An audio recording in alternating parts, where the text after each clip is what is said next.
전북 지역의 코로나19 신규 확진자가 9일째 한 자릿수를 기록했습니다. 지난 30일 9명, 31일 1명이 각각 확진됐습니다.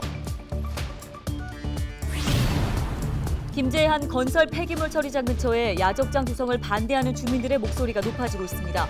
김제시 도시계획위원회 개발 행위 허가 심의 결과에 관심이 모아집니다. 전국 동시지방선거가 1년여 앞으로 다가왔습니다. 정읍시장 선거는 재선에 도전하는 현 시장과 전 지방의회 의원 등 다양한 도전자들이 출마를 준비하고 있습니다. 전북 지역에서 올해 처음으로 비브리오 폐혈증균이 검출됐습니다. 전북도 보건환경연구원은 여름철 어패류 생식을 피하고 충분히 익혀 먹을 것을 당부했습니다.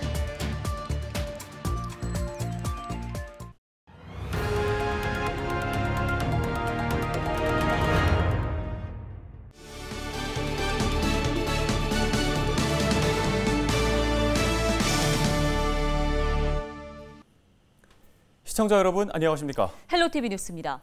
전북 지역 코로나19 신규 확진자가 9일째 한 자릿수를 기록했습니다. 전북도는 도내에서 지난 30일 9명, 31일 1명이 각각 확진됐다고 밝혔습니다. 지역별로는 익산 7명, 전주, 군산, 정읍 각각 1명입니다. 익산의 한 기도원에서는 교인 3명이 확진돼 누계 확진자는 8명으로 늘어났습니다. 또 군인인 정읍 확진자는 휴가 기간에 확진자와 접촉했습니다. 전북에서는 지난 22일 신규 확진자가 2자릿수를 기록한 뒤 9일째 한 자릿수를 기록했습니다. 다음 소식입니다. 전북방송은 지난주 김제 한 건설 폐기물 처리장 근처에 야적장 조성을 반대하는 주민들의 목소리를 전해드린 바 있습니다. 네, 관련 법률에 따라 개발 행위 허가를 심의한 김제시 도시계획위원회는 어떤 결론을 내렸을까요? 정명기 기자가 취재했습니다. 비 내리는 날씨 속에 주민들이 김제시청을 찾은 건 지난 27일. 박준호 시장은 주민들 목소리에 귀를 기울여라! 건설 폐기물 처리장 근처에 야적장까지 생긴다고 하니 반발하는 겁니다. 주민들은 20년 넘게 폐기물 처리 과정에서 생기는 비산먼지나 소음 등으로 고통을 받아왔다고 호소합니다. 눈도 막 아프고 그래서 지금 안경을 이거 쓰고 있어요. 바람이 불면은 바람이 불고 막 머리도 아프고 목도 아프고 더울 때 창문을 한번 마음대로 열 수가 있나 항상 거기를 의식을 안 하는 날이 없어요. 해당 폐기물 업체 측이 사들인 땅입니다. 이곳에 야적장을 짓기 위한 개발 행위 허가 신청이 김제시에 접수됐습니다. 건설 폐기물 처리 업체 근처의 이 논과 밭에는 축구장 1개 넓이에 이르는 6,890제곱미터의 야적장이 들어설 예정입니다. 그런데 업체 대표는 자사와 무관하다고 선을 그었습니다. 단지 임대를 놓았다는 겁니다. 아무런 상관이 없어요. 땅을 샀으니까 나도 임대를 주던가 농가도 못 쓰니까 임대를 주던가 해야 할 거 아니에요. 하지만 인근 12개 마을에 반대하는 주민들은 사실상 폐기물 업체가 사업 확장을 위해 꼼수를 부린다고 주장합니다. 지금까지 어떻게 해서 확장이 되는지도 우리 주민들은 의심을 해야 됩니다. 김제시는 집회 당일 관련 법률에 따라 해당 개발행위 허가안을 도시계획위원회에 상정했습니다. 심의 결과는 부결로 났습니다. 김제시는 부결 이유에 대해선 아직 공개할 수 없다고 밝혔습니다. 그동안 비산먼지 등으로 여러 차례 민원을 제기했지만 공허한 메아리에 그쳤다는 주민들. 촬영을 하지 마세요. 촬영하지 마세요. 왜 시장실을 촬영하면 안 된다고? 주민들은 신체적, 정신적 고통을 겪고 있다며 역학조사와 같은 대책을 요구하고 있습니다. 헬로티비 뉴스 정명규입니다. 전북도 보건환경연구원은 도내에서 비브리오 폐혈증균이 올해 처음으로 검출됐다며 주의를 당부했습니다. 보건환경연구원은 지난 25일 채취한 군산과 고창 지역 바닷물에서 비브리오 폐혈증균이 분리됐다고 밝혔습니다. 이 균은 해수 온도 18도씨 이상에서 활성도가 높아지며 여름철 해수와 갯벌, 어패류에서 주로 검출됩니다. 비브리오 폐혈증은 전국에서 연간 50명 정도의 환자가 발생해 이 가운데 30에서 50%가 사망하는 3급 법정 감염병입니다. 전북도청 공무원의 부동산 투기 의혹을 수사 중인 경찰이 사건 관계자들에 대한 소환 조사를 벌이고 있습니다. 전북경찰청은 고창 백양지구 개발을 담당하는 전북도 간부 A씨가 개발 정보를 취득한 시점과 실제 토지 매입이 일어난 시점의 선후 관계를 밝히는 데 수사력을 모으고 있습니다. 경찰은 지난 12일 A씨 사무실과 자택 등을 압수수색한 뒤 디지털 포렌식을 하고 A씨와 함께 해당 부지를 매입한 고창 지역 부동산 중개인 B씨를 참고인으로 소환해 조사했습니다. 또 압수물 분석을 마치고 A씨와 함께 땅을 산 지인 2명을 피고인 신분으로 소환해 조사할 방침입니다. 내년 6월 1일 전국 동시지방선거를 1년여 앞두고 전북방송은 시군별 상황을 분석해보는 시간을 마련했습니다. 첫 번째로 정읍시 순서입니다. 네, 재선에 도전하는 현 시장과 전 지방의회 의원 등 다양한 도전자들이 출마를 준비하고 있습니다. 이진철 기자입니다. 지난 선거에서 6명의 후보가 나와 치열한 경쟁을 벌였던 정읍시.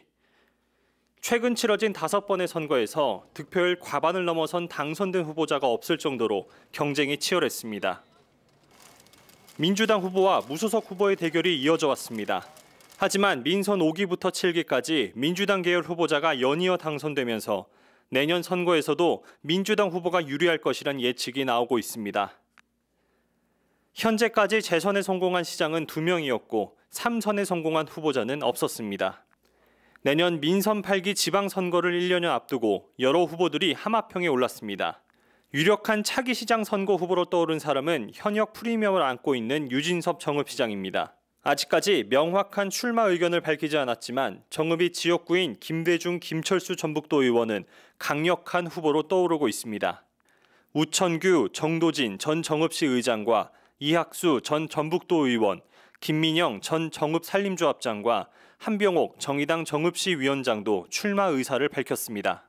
하마평에 오른 후보들에게 가장 시급한 현안을 물었더니 1순위로 경제 활성화를 뽑았습니다. 인구 감소 해결과 농촌 살리기가 그 뒤를 이었습니다. 헬로티비 뉴스 이진철입니다.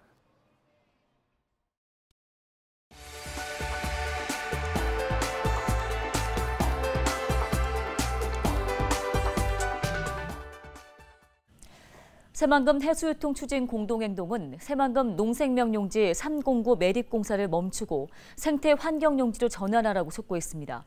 이들은 새만금 농생명용지 매립공사는 지난 1991년 작성된 환경영향평가를 토대로 진행돼 왔다고 밝혔습니다. 그러면서 20종 이상의 멸종 위기 조류가 관찰된 새만금 내의 갯벌 상황 등을 반영해 환경에 미치는 영향을 다시 평가해야 한다고 주장했습니다. 이어 갯벌을 매립해 인위적으로 생태환경 용지를 조성하는 건 말도 안 된다고 비판했습니다. 김재 씨가 유망 수출 기업 2개 회사와 투자 협약을 맺었다고 밝혔습니다. 이번 협약으로 두 기업은 김제 자유무역 지역에 100억 원이 넘는 규모의 투자를 결정했는데요. 행정적 지원을 제공하기로 한 김재 씨는 60여 명의 일자리가 생길 것으로 전망했습니다.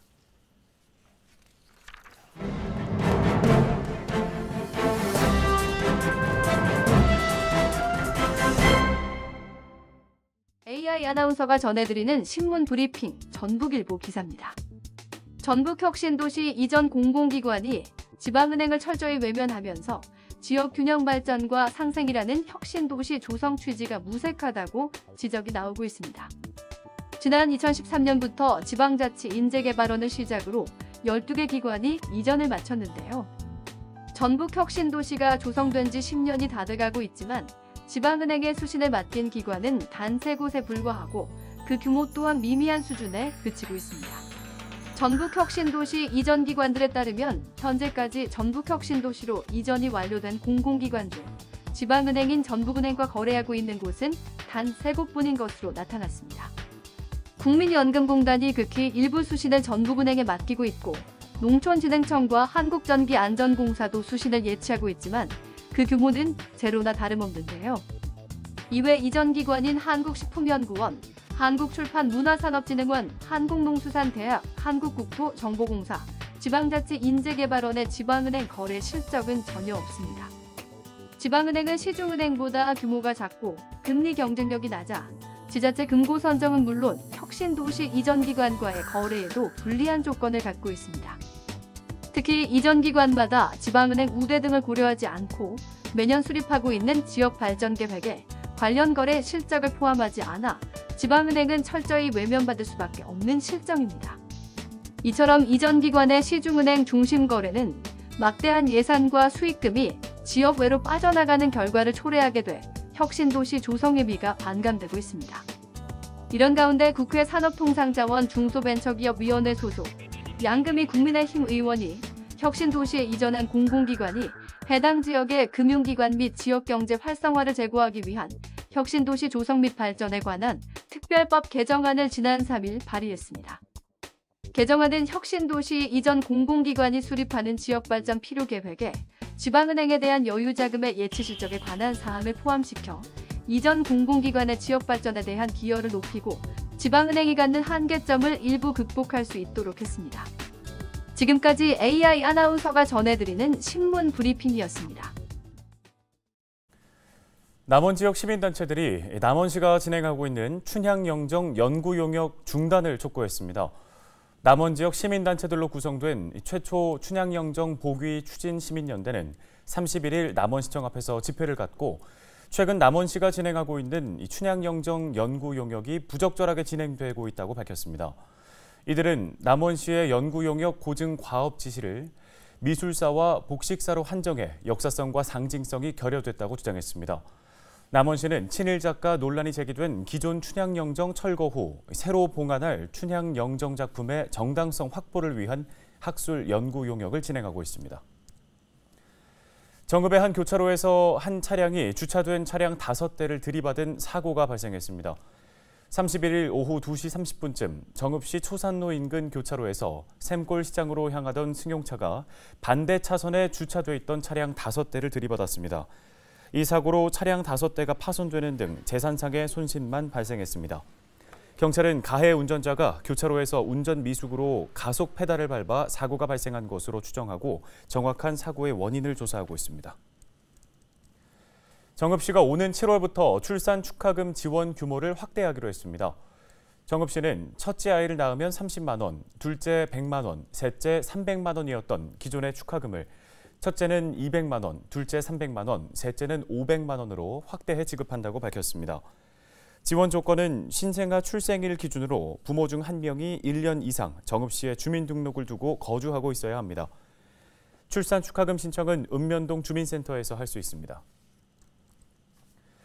부안 오디를 활용한 건강음료가 출시될 예정입니다. 부안군은 지역 특화 작목인 오디의 판로 확대를 위해 KGC 인삼공사와 업무 협약을 맺었다고 밝혔습니다. 인삼공사는 오디를 활용한 건강음료를 출시할 계획으로 올해 24톤에 대한 구매 계약을 마친 것으로 전해졌습니다. 부안 지역 오디 재배 면적은 전국의 23%를 차지하고 있습니다. 우리 부안군은 오디 지리적 표시제 인증 지역으로 고품질의 오디를 생산하고 있습니다. 이번 업무 협약을 통해 부안 오디가 더욱 널리 알려지고 동시에 우리 부안 농민들에게도 큰 힘이 될 것으로 기대하고 있습니다. 네, 김남우 아나운서. 네. 저는 나중에 예쁜 할머니로 살아가고 싶어요. 네, 뭐 저도 마찬가지죠. 저도 네. 멋있는 할아버지로 맞아요. 늙고 싶습니다. 그렇죠. 네. 사실 이런 마음 없는 분은 안 계실 것 같은데요. 시청자분들도 저희 마음에 모두 공감하시지 않을까 싶습니다. 실제 또래보다 젊게 또 아름답게 살고 싶어하는 노년층이요 늘어나고 있는 추세라고 합니다. 네, 서울 강남의 한 성형외과 얘기를 좀 들어봤는데 네. 지난 3년 동안 이 병원을 찾아온 70세 이상의 실버 세대가 연평균 28%씩 증가하고 있다고 하더라고요. 네. 그중에 또 남성의 비율도 크게 늘어나고 있는 추세라고 해요. 네, 이제 성형은 더 이상 뭐 2030 세대만의 이야기는 아니고 또 여자들만의 이야기는 아니라는 얘기겠죠. 네, 그런데 외모도 중요하지만 어떤 게 또 우리를 이렇게 젊어 보이게 할 수 있을까요? 요즘에 사실 권위적인 사고를 가진 어른들이 이렇게 꼰대 이런 표현 많이 하잖아요. 네. 이른바 우리 꼰대 되지 않기 위해서 젊고 유연한 사고로 살아가는 건 그 역시 또 예쁜 할머니, 멋있는 할아버지로 살아가는 게 아닐까 싶습니다. 네, 오늘 뉴스 마치겠습니다. 고맙습니다.